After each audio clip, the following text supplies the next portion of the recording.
One day, I received a call from my son, Matthew. "Where's Dad now? Is there something you need?" If you're looking for Dad, he's working at the headquarters now and staying in the company's dorm for singles. For a while, Matthew was silent, then he started speaking hesitantly. "There's no such dorm at Dad's company." "Why would you know something like that?" According to Matthew, while he was job hunting, he attended a joint company information session. My husband Brian's company was also participating, and other students were asking if there was a dorm for singles. He remembered that. Why would he lie about going to a singles dorm? I felt uneasy. Matthew's silence continued. "Do you know something, Matthew?" "This is a bit hard to say, but it seems like Dad is having an affair." "Could you have mistaken him for someone else?" "I understand how you feel, Mom, but it was definitely Dad." Now it was my turn to fall silent. I didn't know what to say.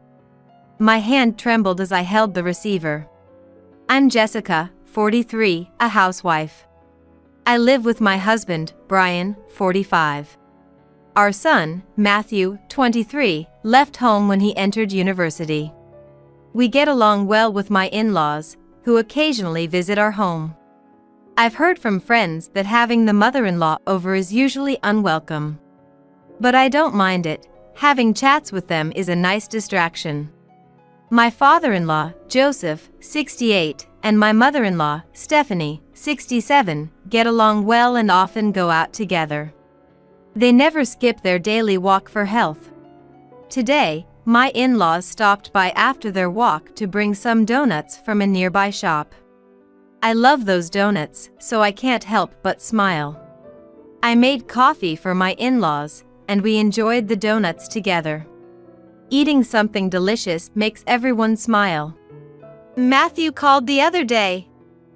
Seems like he's doing well. I wonder if he's managing okay as a working adult. I'm worried. Matthew will be fine. He's responsible and considerate, the type everyone likes. I hope so. Jessica, you need to let go a bit. I understand the worry, but Matthew is a grown man now. Matthew loves his grandparents. He's been contacting them regularly since his university days.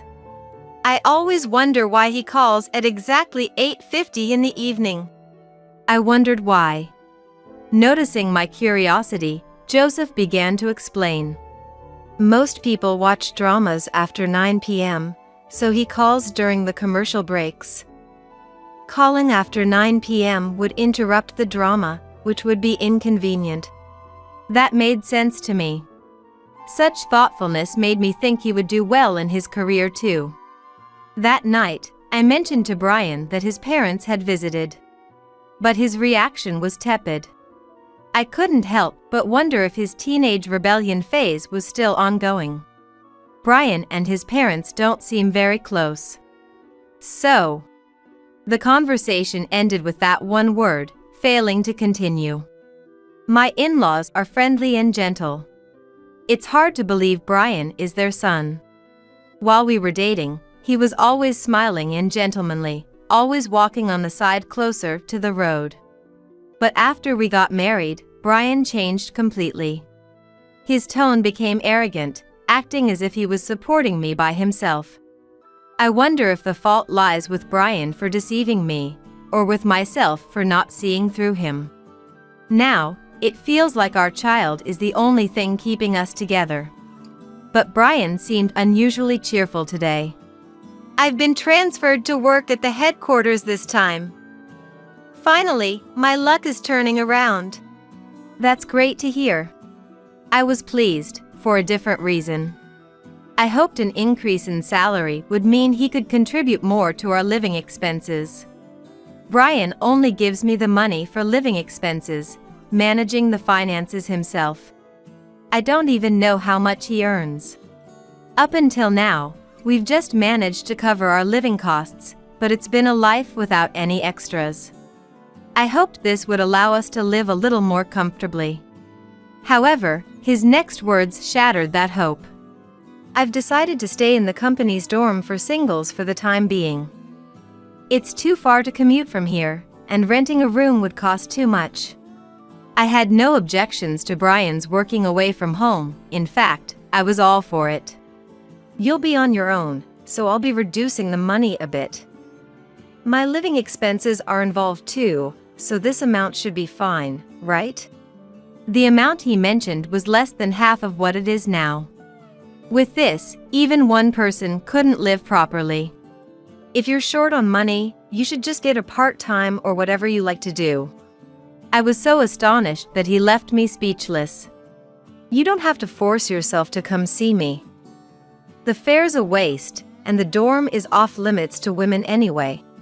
Not that I had any intention of going, but the idea of living expenses being cut by more than half was unbelievable. You're getting promoted, aren't you? Why reduce the living expenses? That's weird. I'm not saying I won't give you living expenses. If you're not happy with it, how about I stop giving any? I had no choice but to remain silent when he said that. Who would want to visit such a terrible husband, I thought. However, I didn't realize that this was a cunning way to make me lose the desire to visit Brian. Reluctantly, I decided to work a part-time job. Otherwise, I wouldn't even have enough for my own food expenses. I visited the employment center for the first time. Many people were there seeking jobs. I printed out the details of the companies I was interested in and waited for my turn. It must have been nearly an hour before it was finally my turn. They contacted the company for me. They said I could have an interview right away. It was close to my home and convenient for commuting. The place I visited based on the address was a small office in a mixed-use building. When I knocked on the door and entered, the office was quite different from what I had imagined. It had a homely atmosphere. The person in charge of the interview was very nice. He introduced himself as David. He was just my type. I honestly told him that I had not worked since getting married and was anxious. This place isn't noisy, and if anything comes up, you can tell me. After a simple question, they said they would contact me later, and I left the office. I was contacted soon after for the job. The work was simple clerical work, and the female colleague teaching me the job was a friendly person. Especially David, who conducted the interview, was considerate towards me and always made a point to talk to me. We were about the same age and very easy to talk to. I decided to enjoy living alone, stopping by a cafe for coffee on the way home. However, it was a mistake to inform Brian of my current situation. The freedom I had finally obtained was quickly taken away. Brian continued to control me. Brian would call home in the evening. If I didn't answer, he would persistently ask the next day why I didn't. Moreover, even if I did answer the phone, he would call again an hour later or 30 minutes later, irregularly 2 or 3 times. I argued back. I became unable to leave the house from the evening. He intended not to give me any freedom. Then one day, I got a call from Matthew. Where's Dad now? Is there something you need? If you're looking for Dad, he's working at the headquarters now and staying in the company's dorm for singles. For a while, Matthew was silent, then he started speaking hesitantly. There's no such dorm at Dad's company. Why would you know something like that? According to Matthew, while he was job hunting, he attended a joint company information session. Brian's company was also participating, and other students were asking if there was a dorm for singles. The company's representative said there wasn't a dorm, but they provide housing assistance.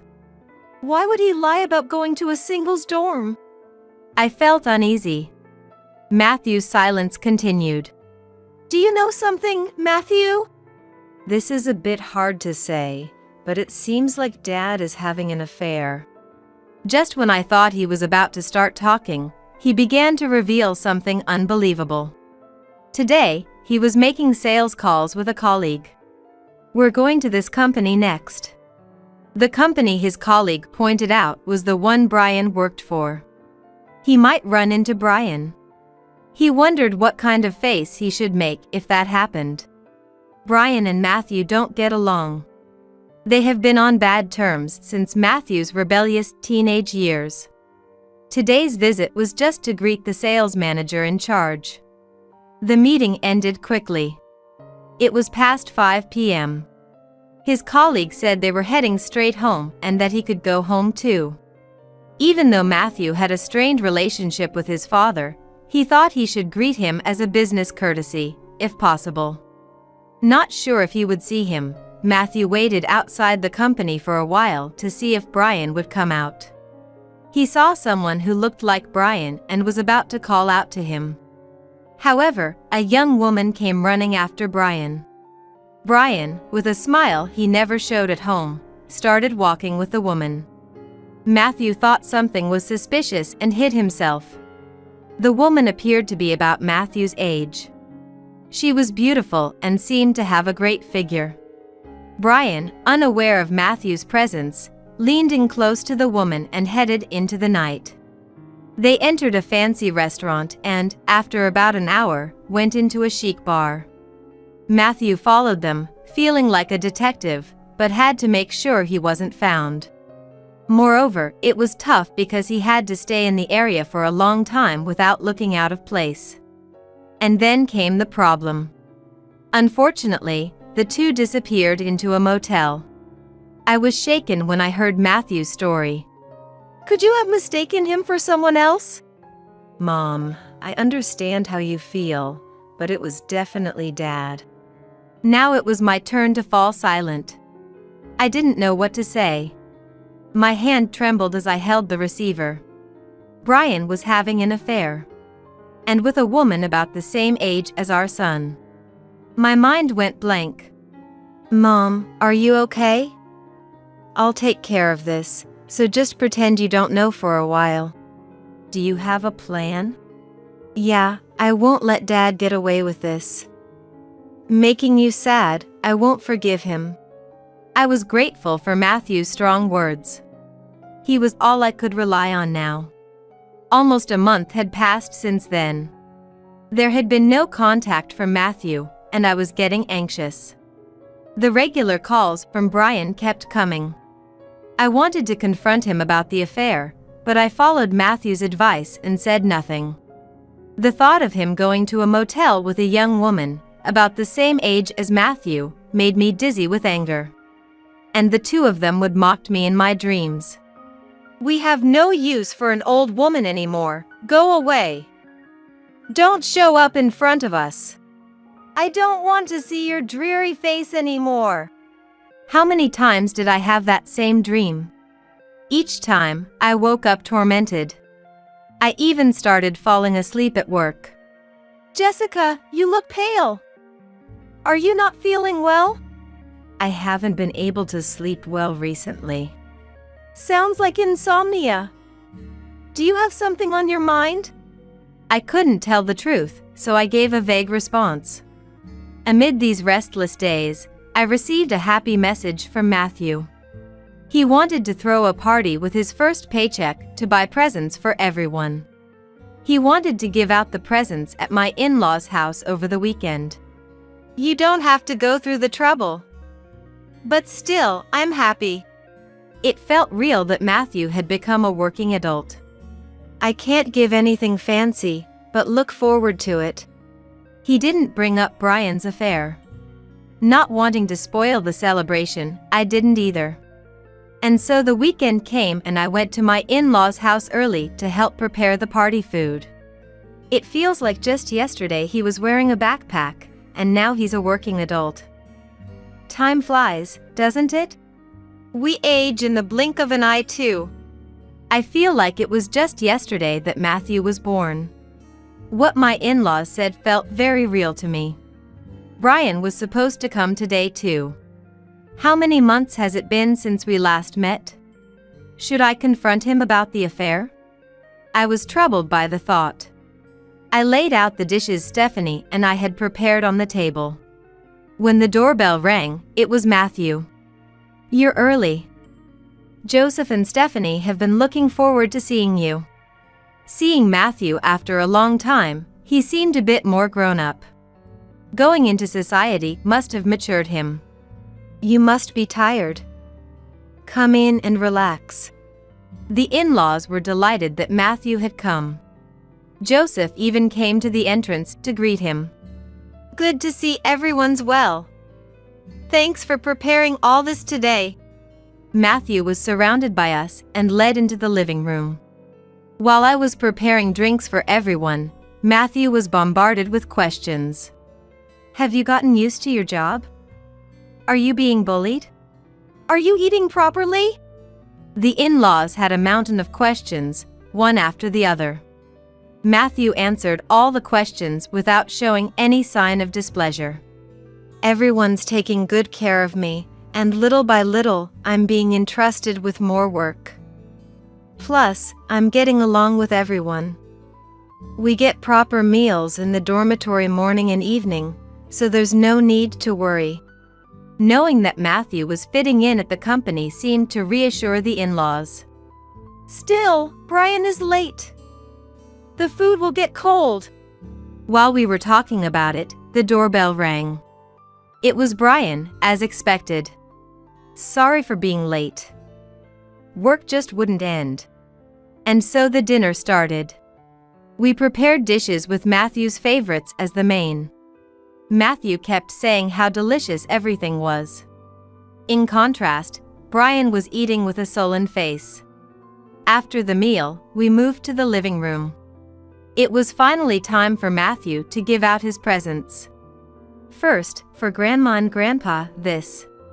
What was handed to Joseph was a long box tied with a ribbon.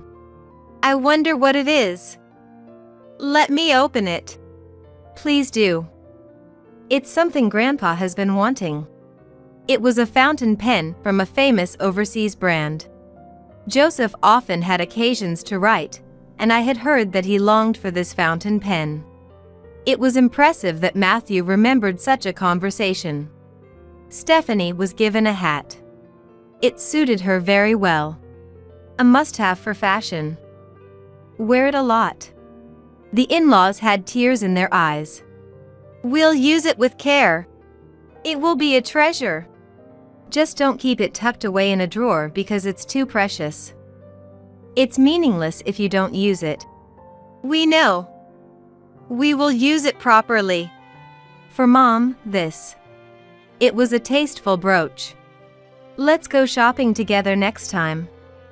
I'll help you find clothes that match this brooch." I felt tears welling up too. Brian watched us with a cold eye. "What will you give me?" "I'm looking forward to it." Matthew's expression suddenly changed. "For Dad, this." Matthew handed over a large envelope. Brian, with a puzzled look, spread its contents on the table. Several photographs came out. And as soon as Brian saw the photos, the color drained from his face. Brian tried to hide the photos, but it was too late. "What is this?" "It's nothing. Just a joke from Matthew, right?" Brian glared at Matthew. "It's not a joke. The report is inside the envelope." Matthew took out a report from the envelope. It detailed Brian's actions. The affair partner was Nicole, 24 years old, a woman from Brian's department. "What are you doing? And with a woman not much older than your son, are you out of your mind?" Joseph's voice was filled with anger, and Brian shrank back. Usually gentle, when Joseph got angry, his intensity was formidable. "Using your salary for this, you should spend it on better things." Brian, unable to come up with an excuse, started shouting something incomprehensible. "It's your fault I had to spend money on this. Apologize to Mom." Stephanie started crying out loud.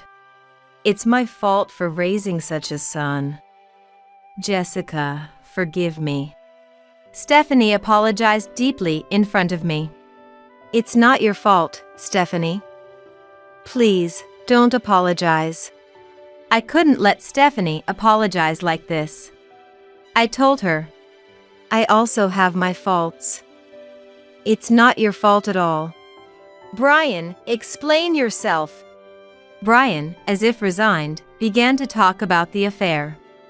Nicole had joined the company the year before last. Brian was assigned as her mentor for the new employees. Although Brian was taciturn at home, outside he always wore a smile and played the role of a refreshing man.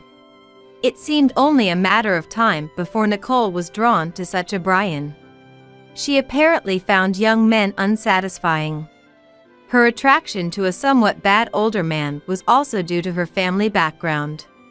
Nicole was raised in a single-parent family. Perhaps she longed for a father figure.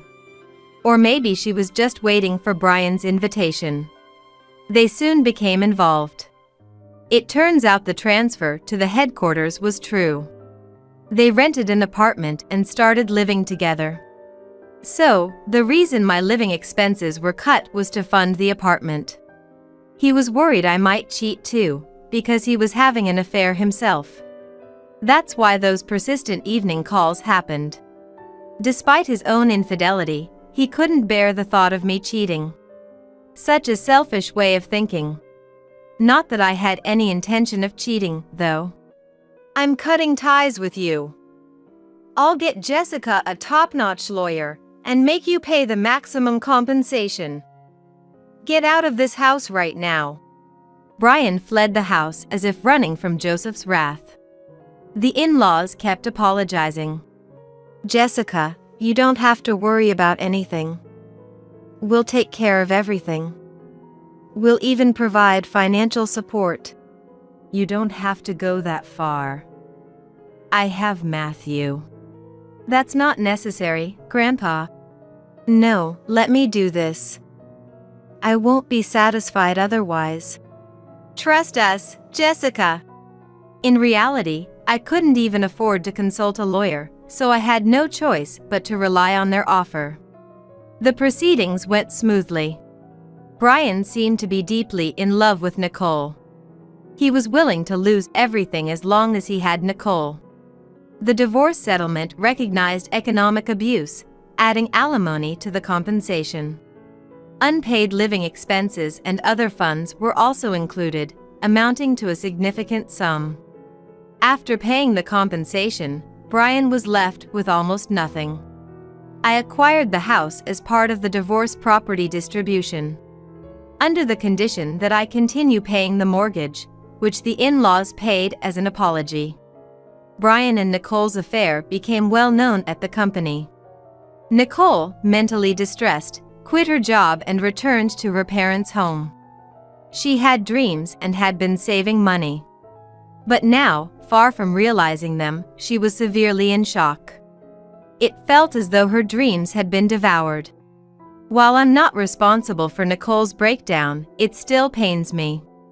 Sensing my distress, Matthew said, Mom shouldn't worry about this. There's nothing we can do but forget. He's right. Yet my heart is heavy. My hometown is a remote island, not easily accessible by Brian. In such a small village, I can't predict the rumors if Brian were to visit. He was advised not to come at all. Now divorced, my husband is a stranger to me. His life in an apartment is of no concern to me. We should each live our own lives, but Brian's clinginess is exasperating. I was wrong. Let's start over. I only realized your value after losing you. Nicole was just a fling. Brian's calls became frequent. Lately, I just let him talk and then hang up without saying a word. From what he says, his room seems quite filthy. He once sent a photo of his room via smartphone. It felt like the stench was wafting through the screen. I deleted it immediately. I've been taken off sales duty.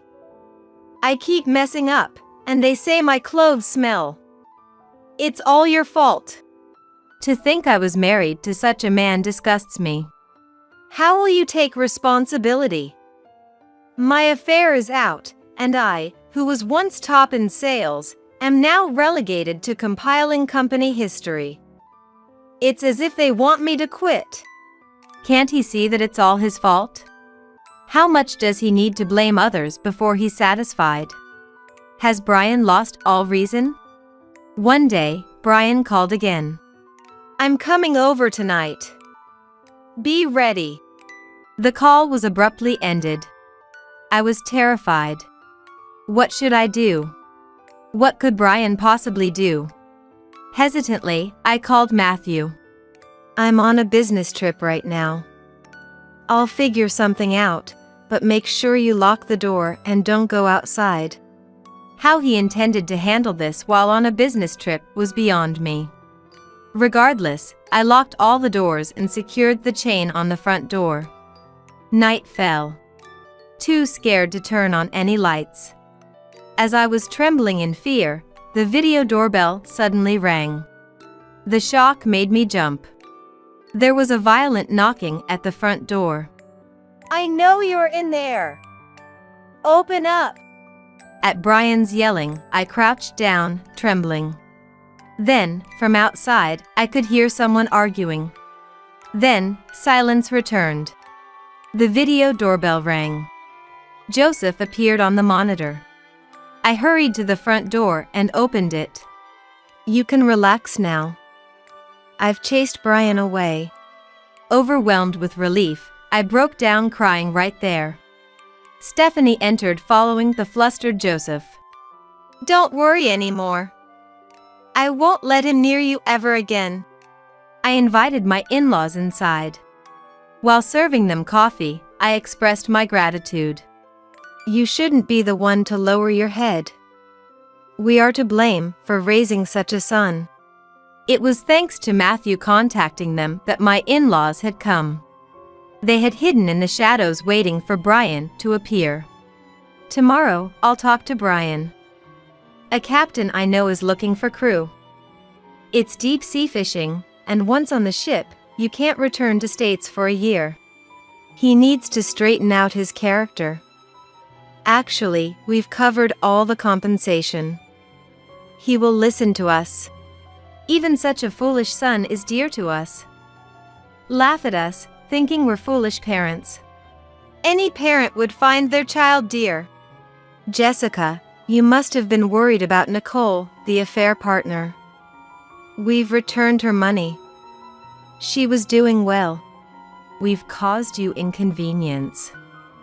It must have been hard from afar. Plus, returning the money. No, keep the money. We won't be satisfied otherwise. Sometime later, Joseph informed me that Brian had boarded the ship. Whether Brian reforms or not is no longer my concern.